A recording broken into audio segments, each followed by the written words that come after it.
بنت أمي وأبويا وزينة أيامي وأرضي، النجمة الغالية ما بين العمر اللي عرفناه، وحكاوي ما بين كنا وعشناه، وما بين الحلو اللي فضلي. عايزك بالله ما تبكي عينيك وتدعيلي، لو يعني يا دوبك كانت دعوة، وبلاها عياط ودموع وآهات وكلام لا يودي ولا يجيبنا. الخيرة يا غالية انك باقية، والأولى تملي انك فاكرة، والأولى يا بنتي انك دايما تخرجي على قبر في كل خميس، تسقي الصبار وتزيد الجار، وبحسك تقريلي الفاتحة. ميلة على ابوكي ونسيه، الراجل برضه كبر واستكفى وشاب عهده، دفع الأتمان كلها بدري، لا في مرة اتنهد من دقته ولا مرة انحنى قدام إنسان، فبلاش ينحني قدام قبري.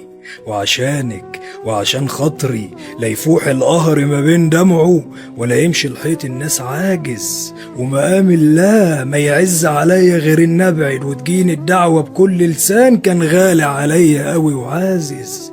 انا جايز قصرت في حقك، قصرت في كوني ما كنتش موجود ومشيتلك، قصرت في حق اصحاب بالغالي ادوني وما فضلتش، وزعت مشاعر الناس الله لا يسامح افعالهم، وكنت ارضى والم واشيل عنهم، وعشانهم بالله ما سلمتش. فنهاية القول اني بوصي، ونهاية الفعل اني مفارق.